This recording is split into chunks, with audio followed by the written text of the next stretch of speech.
What's up, everybody? Just want to take a quick second and let people know that I am self supported. I now put all of my episodes on Substack for paid subscribers. I put them up early, and then 24 hours later, I release them to the public on all my platforms. I also have Venmo, PayPal, Cash App, Buy Me a Coffee, Zelle, a P.O. Box, and I don't think, Locals, Patreon. And all of the links are in the show notes of every single episode I put out. So look forward to continuing to provide great conversations. And thank you all for your continued support.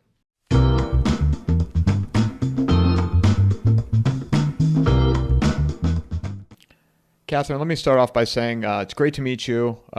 Thank you for doing this. I can't even imagine what life is like for you right now with everything going on. So I'm just going to ask you, what does a day in the life for Catherine look like? So, a day in my life, I spend a lot of time each day watching very closely what's going on in the world. And we're in a period of unbelievably rapid change. So, one of the things I've said to our team is this is the year of the fire horse. And the last time we had a year of the fire horse in the Chinese zodiac, we had the Cultural Revolution. And, we're in a period of mind boggling change. And essentially what I've learned how to do is to kind of surf the uncertainty and the change. But it's quite mind boggling what I deal with every day. And, because I'm on the phone and I'm on the internet every day with people all around the world. And the reports you're getting are pretty amazing. And our subscription base is, it's an extraordinary intelligence network. And so you're hearing from people all around the world about what's really going on around, on the ground. And it's fascinating. So, but it's pretty, you have to suspend, um, if you love things to be orderly, you just have to suspend that impulse. How hard is it for you to remove the emotion out of what's happening right now, and where?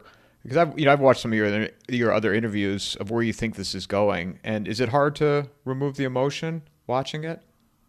So here's the thing. I was trained as an investment banker, and sometimes I feel like Mr. Spock in the room because we're trained to look very bluntly at everything and not, so no rose-colored glasses. It is what it is.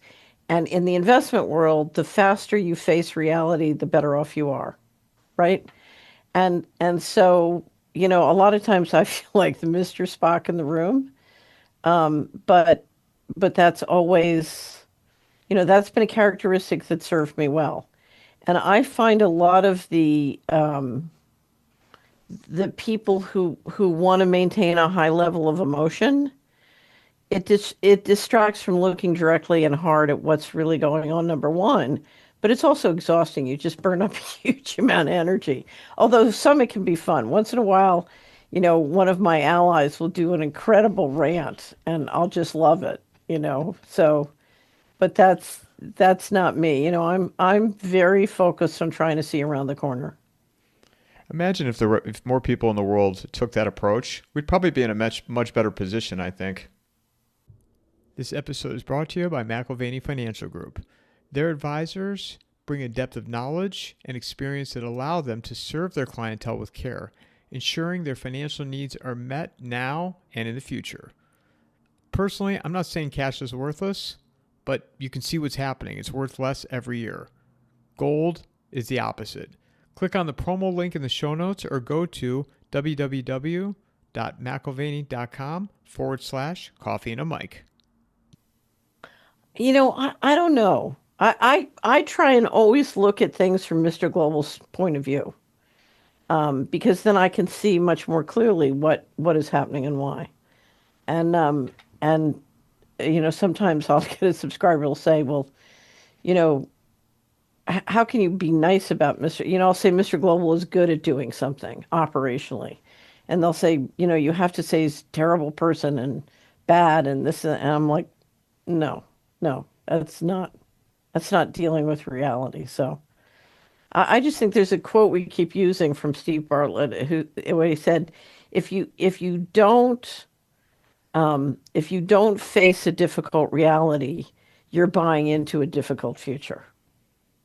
So I don't know, but I think the world is made up of lots of different kinds of people. I don't know. Have you ever had a Myers-Briggs test?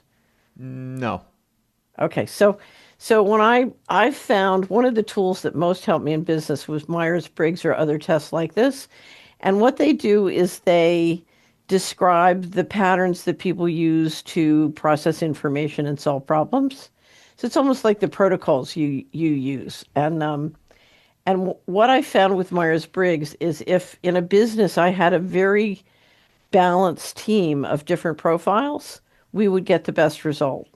If we had, if everybody if everybody was the same on a team, you that's when you ran into problems. And so I believe there's room in the world for people who are very emotional and people who are very dispassionate like me. And it's the combination that makes life great and interesting. Yeah, having that balance then is what you're saying. Yeah. Yeah. Yeah, because that's literally I would have we would try and put together teams that had a balance of Myers-Briggs profiles. But if a team was really stuck or had a problem, they'd come to me and say, "We need your help fixing this." And I'd say, "I don't want to know what you're debating. I want to know what your Myers-Briggs profile." And then I would look and I would say, "You're missing this. Go get somebody who's got that, and then you'll be able to solve the problem without me."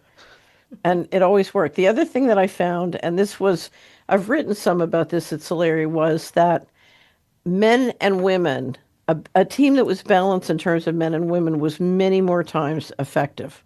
So I used to be the manager of a bar in Philadelphia. And what I found, it was a two-person bar. And what I found is if I had two men on the bar, the house would make X and the bartenders would make 10% of that. If I had two women, the house would make 1.5x and the bartenders would make 10% of that. If I had a man and woman, the house would make 2x and the bartenders would make 10%. So literally by putting a woman on with a man, I could double that man's tips for the evening. It was amazing. And it worked like clockwork. It was incredible. And so I was very insistent on trying to have balances on the teams because it was just hard economics. Then when I started an investment bank that was very successful until the Department of Justice came after us, and I found the same thing on investment banking teams. If I had two women, the house would make. We always tracked how much we made for the clients, how much we made for ourselves, and we would never do a deal unless the client was going to make 10 times or more. So literally, if I had two women, the client would make X and we'd make 10% or less of X. And then if we had two men, it would be 1.5. So it was the reverse of a bar business. Women were better at relating to bar customers, men were better at doing deals. So it was the reverse. But then if I had a man or woman, the client would make 2x and be phenomenally more productive. But here was the little secret. The men always wanted to work with other men, and the women always wanted to work with other women. And I used to have to be a dictator and basically say, if you don't team up with somebody of the opposite sex, you'll be thrown off the deal. This is an order, do it. And but it was phenomenal. And it was because, that other person, whether it's the other Myers-Briggs profile or the other sex, they're bringing a point of view that you don't have, and that makes you more powerful. Did the relationship when you would put a man and woman together in your investment banking world, how long would it stay together for before would it eventually deteriorate or? No, it would work. There would be more tension, but that tension was very productive because one would see things the other didn't see. The other thing is when you're relating in a world full of men and women, you want a man and woman on your team, you're going to relate better to the people you have to work with. So, and the other thing we tried to do, we had because of the affirmative action laws, which we loathed, we would never have more than 49 employees, and we would swing it up to 1,000 subcontractors, and there were various kind of partnerships or other people.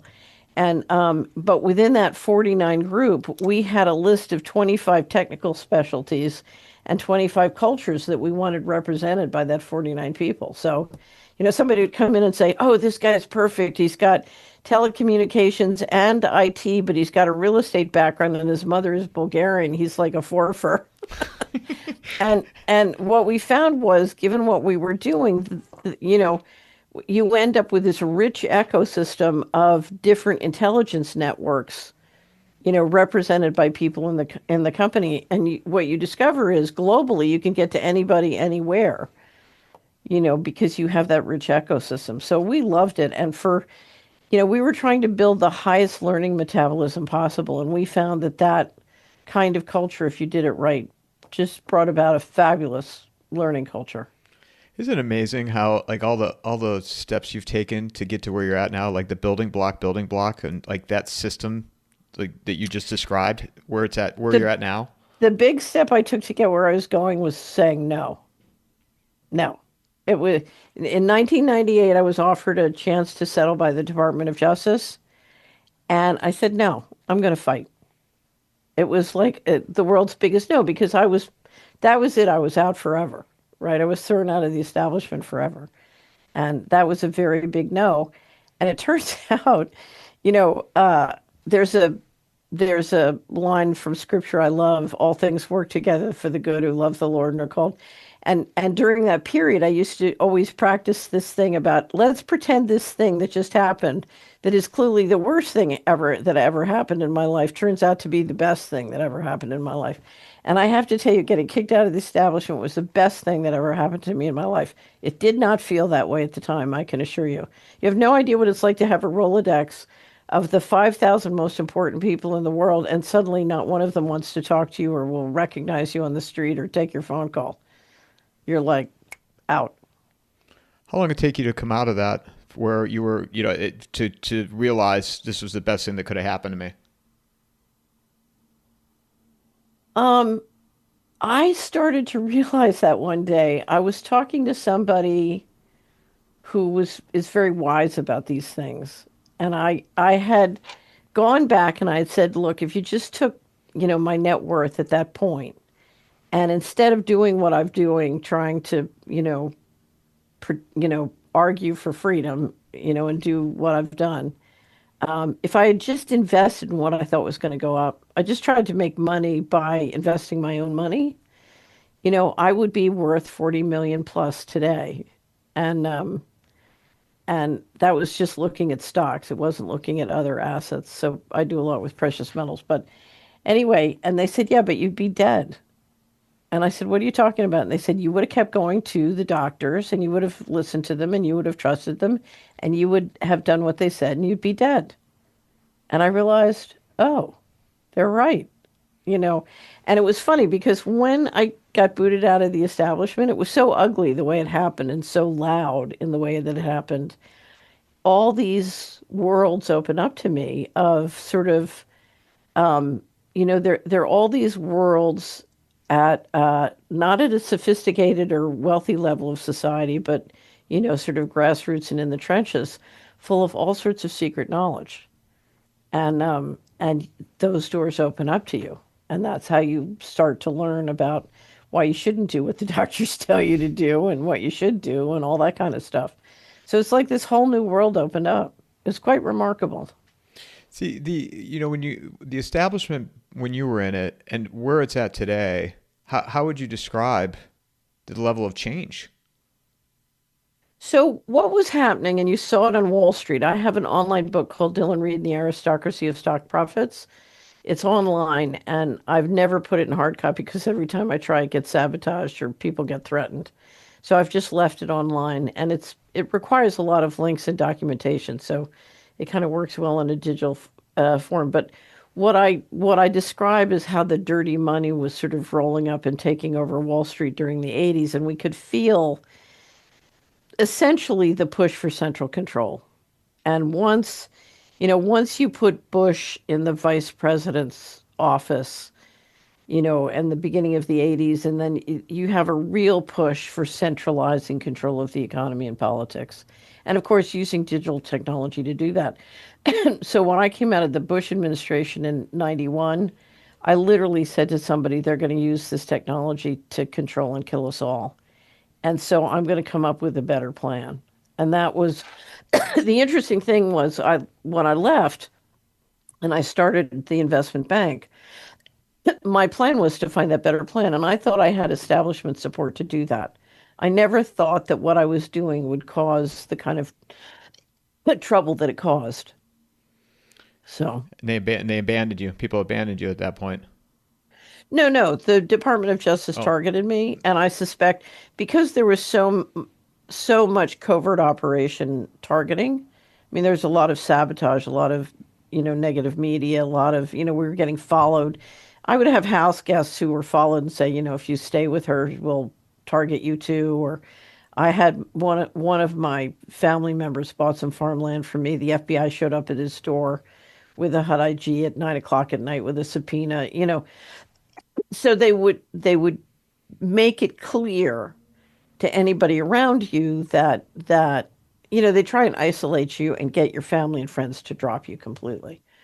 So so you live through this incredible covert mess. And it's like having a big target on your back. sounds like the formula they used during 2020 on the massive scale.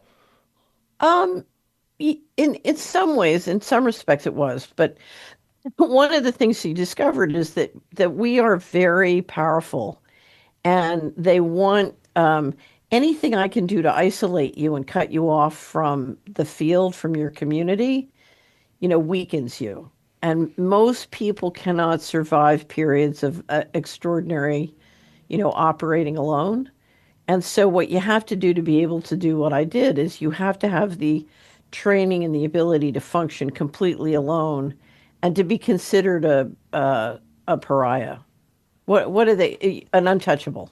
That's what you become. You become an untouchable for some period of time, and you just have to keep turtling through it. It's the only way I can describe. Yeah, I look back at I've been referencing 2020 a lot, and you look back at that period and the isolation that people had to go through, and and what the young people had to go through in terms of schooling and being on their iPads and learning online and missing out on things, and it's unbelievable how that time. And I feel like we still haven't fully recovered from that, and here we are again. It looks like we're on the precipice of something in terms of. Yeah, so COVID 2.0 is underway. I saw you talk about that. Sorry, Oh, it's okay. I don't know what this is. Um, yeah, I think this is clearly, we're looking at another major global operation. The I heard one of your interviews in relation to Iran and the Strait of Hormuz. As we sit here today, today's March 26th.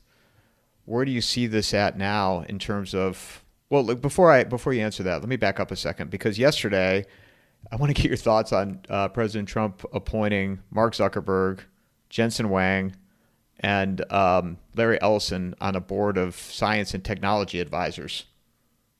Well, if you come into Solari, we have a collection that we update every week called the Approaching Digital Control Grid. And this administration has been very, very focused on building the digital control grid. They literally came in, and from the first day, they just hit the decks running, building the digital control grid. That's what they're doing in the Ukraine. That's what they're doing in Gaza. That's what they want to do in Iran, because Iran is the last of the, remember Wesley Clark, 7 countries in 5 years? It's the last country they need to lock down if they're going to do a digital control grid. So, or I shouldn't say it's the last, it's the most important one they have to lock down. It's that seventh, and what was supposed to take 7 years, 5 years. And so, we're now in 25 years. So you can tell they're frustrated. But anyway, but if you look at that digital control grid, what they did was they built a board of people who are instrumental in helping to build the digital control grid. So it makes perfect sense. But the Iranians have something to say about that, right? So as long as the Iranians can find a way to trade. You have to look at this in the balance sheet. There's both a control of physical assets and control of financial assets going on. Okay. So, there's a lot of conversation about what's happening in the military side of what's going on in the Middle East. But remember, there's a financial operation too. So, right before the regime change exercise that failed, you had the United States really try and drive the Iranian currency into the ground. And that was a very important part of that operation. But since February 28th, I just read one Substack that said the currency's down 40% since February 28th, and they're trying to shut off liquidity. So Iran has shut off the SWIFT system.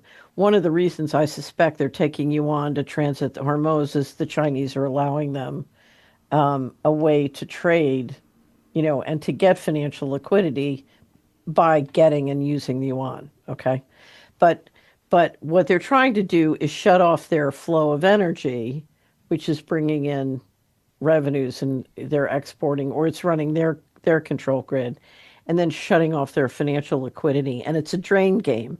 How fast can you drain their ability to function versus how fast is the United States and the West getting drained by the higher oil prices and the financial problems? Now, if you look at who's getting hurt, the U.S. advantage is it's as a financial matter, it's net self-sufficient in energy, and it's an exporter of energy. So it's in relatively good shape. Whereas Japan, or countries that have very low reserves are in real danger. So you've got a draining game in the West, and certainly in Israel. Israel's feeling the pain. But you've also got a drain game going on in Iran, and the question is who's going to call uncle first. Now, if Iran can hold out with enough energy flow and enough liquidity flow, probably through the Chinese, maybe through the Russians, then it's a real game changer, because the effort to implement the digital control grid is going to have a real stall in it, because there is a leakage in the system, and Iran is that leakage in the system. So then the question is, who would, like to you, what you said, who would say uncle first? I wonder who's closer to that point of raising the white flag, so to speak.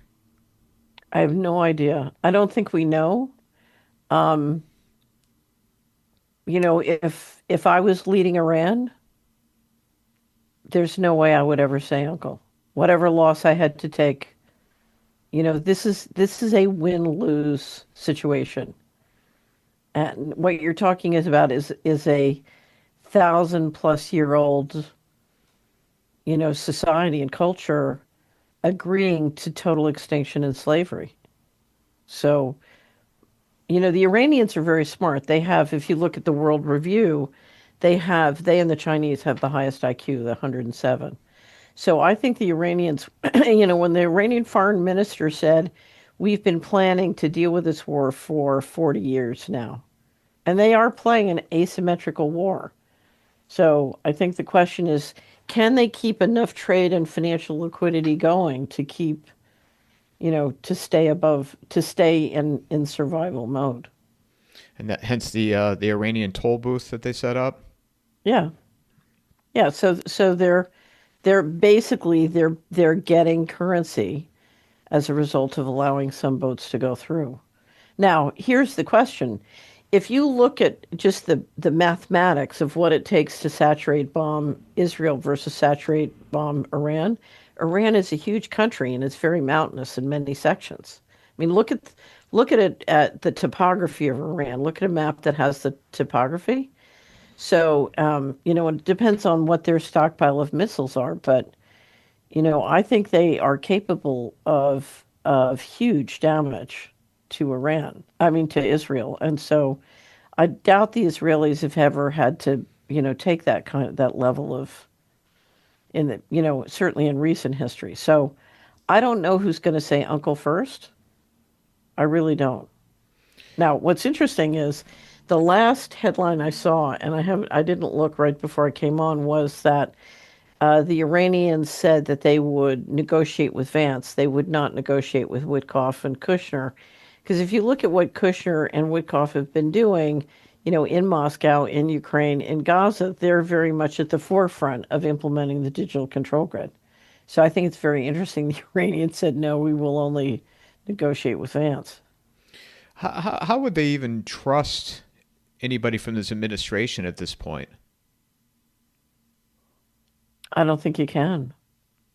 I mean, that's how you get to such a win-lose position. Because if I mean, if you look at recent history, the only reason that each time the Iranians have gathered together to consider a peace plan, it's been used as an excuse to assassinate them. So, What do you think the future of Israel is from all this? I don't know. I really don't know. I think um, I think Israel is in danger of paying a terrible, terrible price for, sort of the, there are two problems. One is, what's going on now in terms of war. But if you look at what the leadership in Israel and the leadership in the United States, which supports Israel, have done to assert control of the political process in the U.S., I think the backlash against that could destroy Israel. And it's terrible because there's so many innocent, it's like anything when you get that kind of backlash, you have so many good, innocent people who don't deserve what may be coming. Wasn't it usually it's the innocent people that pay the price for these Well, but decisions? here's the thing. I would recommend there's a wonderful documentary called Defamation.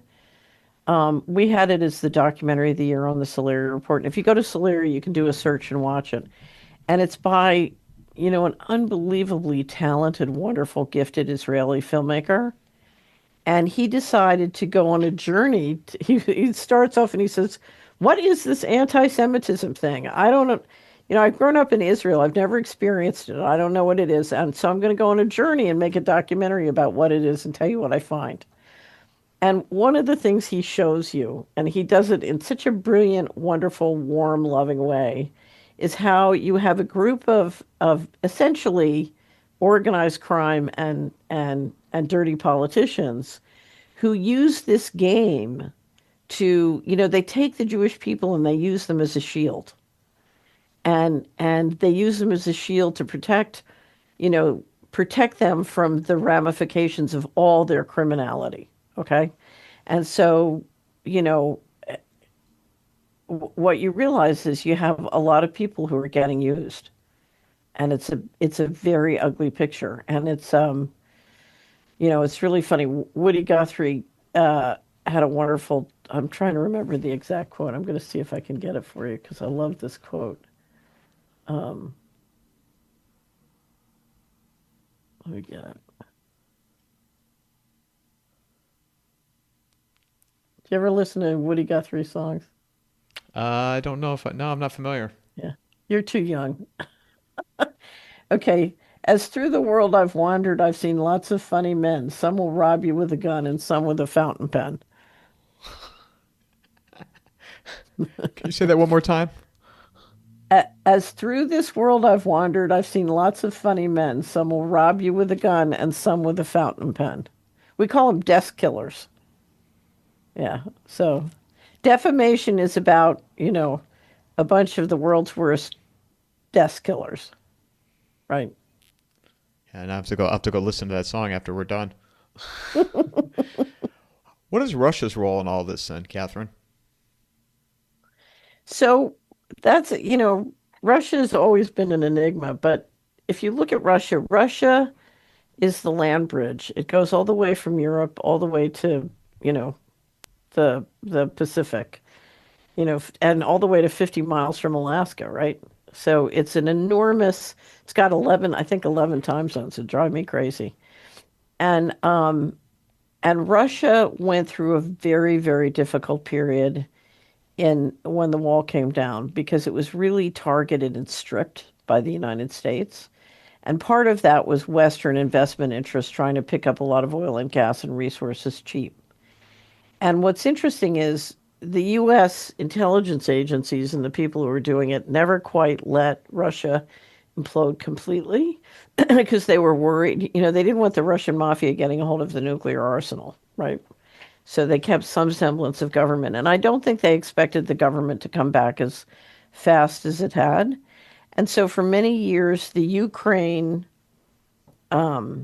strategy was okay, let's implode Russia again, get control of the Russian resources, and we, the United States, will use that to maintain our unipolar empire. And that strategy has failed. Now, they're continuing to, you know, it's not like they're stopping the Ukraine, they're continuing to do it. But if you see Trump talking about, you know, I want Greenland and all the way, you know, he wants everything from Greenland down to Antarctica. We just saw the Pentagon announce there's going to be a lot more military actions in Latin America. So they're, you know, they did Venezuela. Now they're saying they're going to control Cuba, and but now they're saying, okay, we're going to be doing a lot more in South America. So they're trying to create, you know, since the East-West strategy didn't work, they're trying to create the kind of sort of resource resiliency they need going from Greenland to Antarctica and doing all the Americas. And one of my questions, I'm always saying, you know what a 1031 swap is? Remind me. It's a real estate swap where you swap one piece of real estate for another, and that way you avoid capital gains tax on the sale of the first. So I said, you know, Trump is and his team are doing 1031 swaps all around the world for real estate. So Russia ultimately is going to get Ukraine or a piece of Ukraine, and China is probably ultimately going to get Taiwan, and they'll have Asia, and then the U.S. will get Greenland down to Antarctica. So, you know, it has that feeling of renegotiating who gets what around the world. I mean, I've heard the theory that Russia, China, and the United States would form some type of, unify or. It's called C4. So you know what G7 is. What Mhm. what we're saying is G7 is being replaced by C4/5 because you know the rumor is Trump would like Japan in the group, but China doesn't want Japan in the group, so it's C4/5, whether Japan is in or not. But we're and that C4 includes India, so it's Russia, China, India, and the United States. But if you look at more and more of the decisions being made in the world, they're being made in the world by the C4, not by the G7. So you think the likelihood of that forming and is more probable at this point? You know something? I think things are really fluid, and I don't see how this is, you know, we don't see clearly how this is going to go. But what has happened is that we had a global model. We had a global open trade model. And if I needed something, I just bought it, even if that meant it came from the end of the world. And with an open trade model and protected sea lanes, you could build products where the parts came from 30 different countries. And it was economic. And you could have just in time interviews. Yeah, I mean, inventories. That whole model's gone because now we have not a unipolar model is running the global sea lanes. We have the unipolar uh, empire saying, you know, I'm no longer responsible to be the global cop. I'm just going to use my power to take what I need, right? And China's saying, okay, well, you know, maybe we'll do the same. And Russia's saying, okay, well, maybe, you know, maybe we'll do the same. And so you have this. It's not a, you know, it's a unipolar bully in a multipolar world. It's the only way I can describe it. Because the multipolarity is not that we're willing to collaborate and share power. It's like, okay, we're no longer obligated to you know, play the global cop, but we're perfectly happy to be a unipolar, you know, take everything. But what that means when globalization breaks down, it means everybody suddenly needs to reinvent their resource resiliency. And that means, you know, suddenly, you know, if you're leading the United States military, you got to have Greenland, right? And, you know, so if you look at Trump's reasons for wanting Greenland. They're absolutely legitimate, including saying to Europe, look, you want us to protect you, but if you look at what's going on in the Arctic Circle, we can't do that unless we control Greenland. And if you're Trump, you know I don't want to put major military capacity to protect Europe and the United States up in Greenland unless I own and control it. I don't want to lease it and get, I don't want to be in an insecure position and find in the middle of a war I'm getting thrown out. So when things deglobalize, then suddenly everybody needs to reshuffle their access to resources. We're in Now, this. Oh, I'll be blunt. I think Mr. Global wants to radically depopulate, and that's my big concern with what's going on. I don't know if you've talked with Michael recently, but Michael Yan believes they're going to not just bottleneck the Straits of Hormuz. He thinks they're going to bottleneck other choke points, trade choke points, and that could be very dangerous. And we have to be prepared for that because this is how war works. You don't drop a nuclear bomb, you shut down the Straits of Hormuz. yeah, and I was messaging Michael yesterday a little bit about some of this, and because he's talked about the Panama Canal, which he spent a ton of time down there, Right. but also with this, I feel like people in the United States they're sleepwalking through the trajectory that I think we're heading on, and you've said, I mean, another lockdown, gas shortages, food prices skyrocketing, and we haven't even talked about the resources from the fertilizer shortage, oil, natural Right. gas. So you had an enormous wave of farmers going out of business or going bankrupt before this started. And now you have fertilizer prices through the moon, and many of them can't afford to plant. So, this is going to clearly rock the food supply. And they've been trying to centralize control of the food supply for a couple decades now. So, and this is going to make a lot more headway in doing that. I mean, it's the same thing as, but that's why I call it COVID 2.0. You're going to shut down a huge amount of small business, and you're going to shut down a huge amount of small farms. And the question is, are you going to do it with inflation or the cost of capital or with rationing? I don't know. And this has the potential and this is what I've tried to, people have felt, Trump was going to get back in, it was going to make all these changes. And I mean, I remember 2020 obviously very well. It wasn't that long ago. And the mechanisms they put in place, the isolation, the lockdowns, the testing of the universal basic income, right, with the direct deposits into the accounts. And that stuff to me, it wasn't done by accident. And it leads us to where we're at now because the mechanisms, they were successful, no? So they were successful at bringing about. So it's all part of the reset of the financial system, and it was very successful in taking the reset, a step of the way. So, but they need more, and this is going to take us another step of the way. How do you envision people complying this time? And do you think people will go along with it like they did in 2020? So I don't know. It depends on how this rolls out. Um, if Trump institutes a draft, then you're really going to be in a world of hurt. Now, they're working hard to get the digital control grid in place so that they can literally turn your money on and off if you don't do what you're told. And that's what we at Solari have been trying to stop. So we've been working with state legislators to pass legislation that stops money from being allowed to do those kinds of things within a state. And there are two things I think that everybody listening to this can do that are unbelievably important to do. The first is use cash. Do not let the system go all digital. Anything you can do to nurture and grow the analog in your life is good because, I love great digital systems, but I never want to go to an all digital world because that's going to be a world of complete central control and then you're going to be a slave. So, if we had a revolution that just everybody used cash, I can't tell you what a huge difference it would make. It would be wonderful.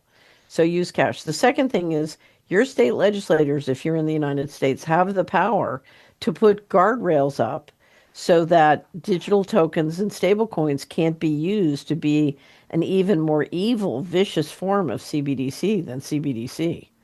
So, and your state legislators can do that right now, and you want them to. You've talked about how, in the end, ultimately, you don't think this control grid will work. And it won't be. Do you think it'll be implemented? I mean, they'll try, but do you think ultimately it will be implemented? And So remember, they're in the phases of implementing it all around the world in many different ways. So if you go to Solari, we have a commentary called it was Jeffrey Epstein the father of programmable money, and in it we point to a wonderful Substack series. We recommend you read everything from January 30th, and it's the best description of how they've been implementing the control grid. You know, because Epstein was at the heart of prototyping, designing, and financing different pieces of developing it. And so, and it's very, if you want to understand Epstein, you want to understand his role in helping to build the control grid. Anyway, so they're using many different aspects, and you know, if they wanted to flip the switch and do a lot of it tomorrow, they could, but it would, you know, they're not ready to make sure they have everybody in the corral when they do. They want to make sure they have all four sides of the corral up before they throw the switch. but you think ultimately it will fail. I think we'll fail, but I don't you know, if you're sitting on the couch waiting it for to fail, you're making a huge mistake because you know, the chances of failure go up dramatically if we all start pushing back. And so pushback makes an enormous difference. The other thing is they could kill a lot of people before they fail. So, What are your thoughts on President Trump right now? so President Trump does not have agency. He's not in charge. So, now, you know, he's doing what he's told, but you know, I said this. I had quite a big fight with Craig Hunter during the campaign. I don't know whether you saw it or not. It got clipped out and went all over the internet. Trump Trump authorized the military and funded them with $18 billion to institute a poisoning of America. It's probably killed a million or more Americans and disabled 5 million or more. That's a mass atrocity. Okay? If you look at what we're financing in Gaza, that's a Holocaust. So, you know, Trump did that, Biden did that. You know, now, did they have a choice to not do it? You know, they could say, well, if I didn't do it, they'd kill my family, or, you know, there are many different reasons, or they'd show what's really in my Epstein file. Who knows? But Trump doesn't have the power to say no to a whole bunch of things that the MAGA group want him to say no to. And one of the reasons is because everybody in America wants their check. And to get their check, he's got to suck up to the people who are printing the money. So let me explain the problem. You've got $6 trillion a year of expenses, $4 trillion a year of revenues. And that means you're dependent on the bankers for $2 trillion. And what everybody in America wants is their check. So the only way you can get their check is to do what the bankers say, right? Yeah, Michael Yon, he's been so ahead of this, and he's talked about Trump as long as I've known him, and it was nothing positive in relation to, what you said with the death jabs or the shots. People seem to have forgotten Well, but that. here's the thing. I could take I could take the most enlightened, brilliant person in America and make them president, and they'd be stuck in the same trap. And why anyone thinks putting a new human being in that trap is going to do any good. Now, I'm not saying that there aren't incremental differences. Yes, it's better to have, a more capable, intelligent person, but it's incremental. You have to deal with a fundamental problem. And the fundamental problem is America is living way beyond our means in terms of productivity. And that means we have to get productive or we have to dramatically cut back or depopulate, right? Now, my plan that I was working on in Hamilton Securities was to get wildly more productive. But one of the problems with wildly more productive is you can't have central control. You need meritocracy. And the guys running things are not up for that, right? Because they don't want to give up control. Right. And there are two arguments. One, they don't want to give up control. They're making too much money and they're having too much fun.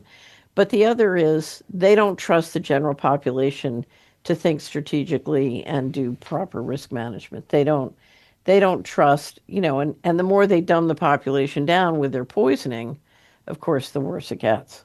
So, Yeah, that the and we didn't even talk about private credit. What's going on that front? It's like everything, Catherine. Right now, it's just there's so much happening in relation to. yeah, but here's the thing, Mike. It's really simple.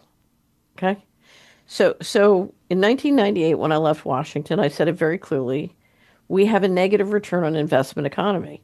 It's like a mutual fund that goes down every year, and then you get a whole bunch of taxpayers' money and you pump it back up to where it was, and then it goes down. Do you know what I mean? Now, as long as you have a negative return on economy, it's like having a tapeworm, right? It's like a body that has a tapeworm, and the tapeworm's going to eat more and more, and the body's going to get weaker and weaker, right? And you can keep it going with steroids and all kinds of stuff. But the reality is, the only thing that's going to happen is the tapeworm's going to kill the host, right? So, and that's it. And it's pretty simple. All you have to do is turn it to a positive return on investment, right? But, what that means is no more corrupt leadership, no more dual citizen passports, no more running things for a small group of people who,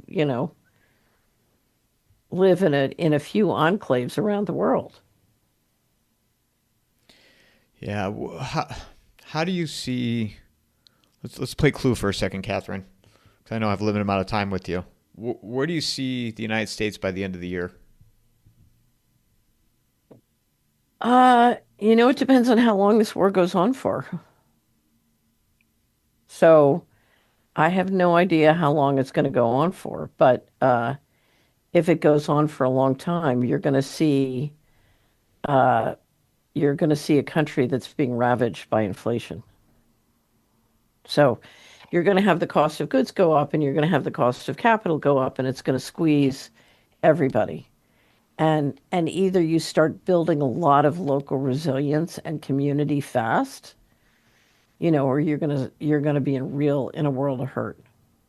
So, and the other thing is we have a country that's seriously poisoned, and it's seriously poisoned by bad food, bad water, bad air, but it's also poisoned by huge amount of addictions, drugs, alcohol, whatever.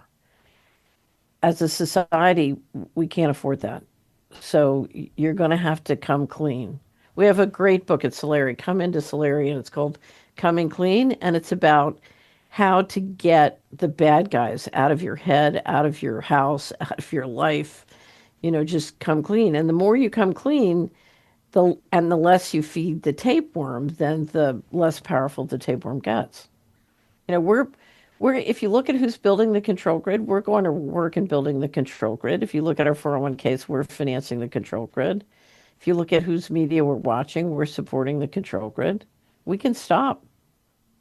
So I'll never forget. I had a wonderful friend who showed me the total sales for independent grocers for 6 months, and the number one item was $10 billion for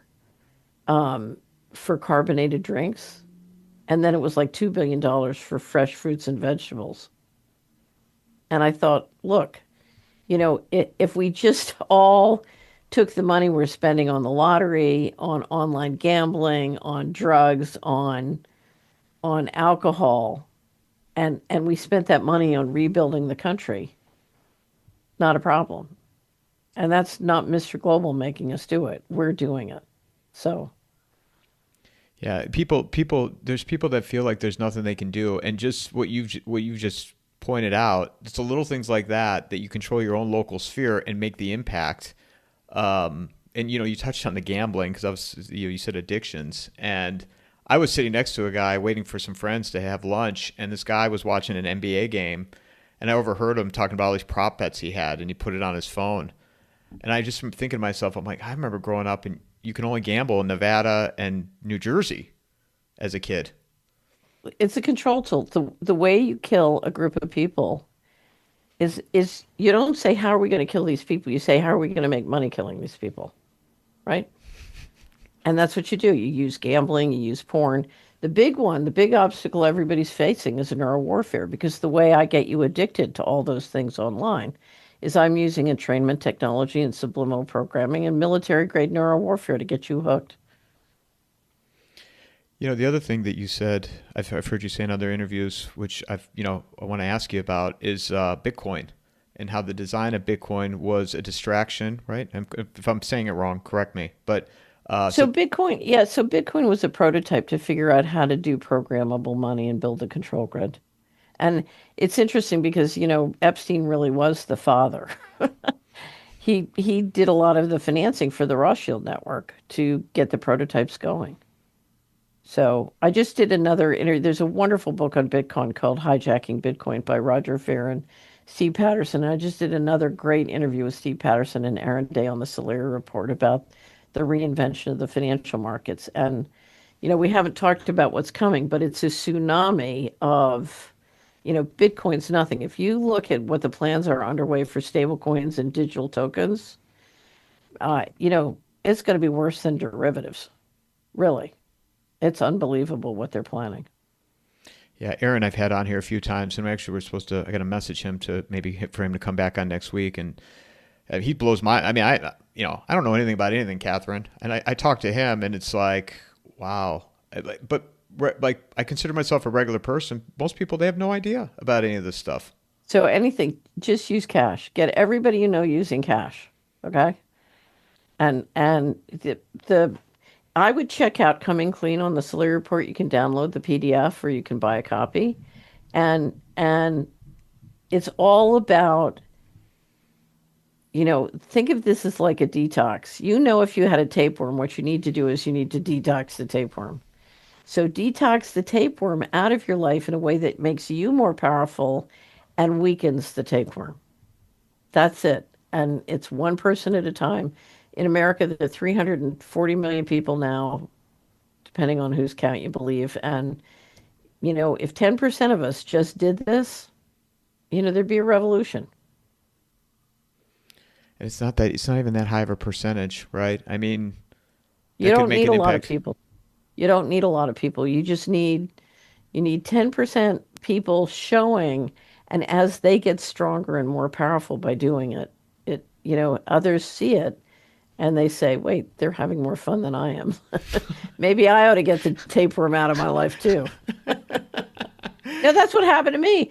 I had this big red, target on my back. And yet I said, okay, I'm going to come clean.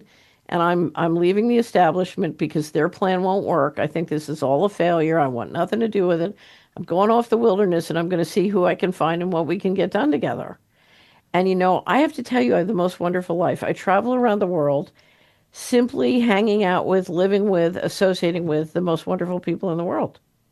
Who don't want to kill, don't want to steal, don't want to, they want to have a free and inspired life and they want to help you have a free and inspired life. And they're wonderful. I just got back. We just had a workshop in Switzerland. Oh my God, we had 15 of the most incredible people. We had a blast. We just had a blast. It was the most fun. And we have one subscriber who owns a Swiss military installation. He's the most wonderful man. He's a chiropractor. And he said, I could have bought a house in St. Moritz and I could have bought Lamborghinis, but I decided I'd buy a Swiss military installation. And we rent a room in this military installation because we're doing this, it's called a Cosref mirror. And we're doing these experiments, and we need a room that's, very sheltered and protected anyway. But so we were running around doing this and having all sorts of great dinners and conversations, and it was wonderful. And for the first time in my life, I got to use a hyperbaric oxygen chamber. Is that fabulous? Have you done that yet? No, I have never have. Oh my God. Oh my God. So I've got to find one. I'm in the Netherlands now. I've got to find one in the Netherlands or one in Tennessee when I go back, but it's great. Do you have any plans to travel back to the United States anytime? Or what do you think travel is going to be like, Catherine? I think it's going to get really difficult, but I'm scheduled to come back, and I'll be there from April 20th to June 15th in the States. You think it's going to become more difficult? Yep. Yeah. Yep, I do. It just from the price. So, whether it's price or whether they do rationing, I don't know. So, we just have to see. Yeah, I think things are extremely fluid. And if I were the Iranians, I would hold out. And if I want to do the digital control grid, then I'm going to have to put boots on the ground. And they're shipping troops over there now, which is going to be a terrible, terrible thing. And if Trump institutes a draft, you're going to see America. Somebody told me the other day, I've got to jump, that the office, different people in the military, when they do their daily greeting, they've changed the word to Epstein. Where can people find you, Catherine? Solari.com, SOLARI.com. We'd love to have you as a subscriber. Come on in. We've got great amount of stuff about all these questions you've been asking. And it's a wonderful resource, but we want you to have a free and inspired life. And the more people get rid of the tapeworm and detox the tapeworm and have a free and inspired life, the better chance we all have. So I thank you very much for making time for me. Appreciate all the work. Look forward to continuing it. And, we'll see where this goes. Thank you very much. And if you talk to Masako and Michael, give them my love, okay? I will for sure. Thank you so much. Mic drop. Okay.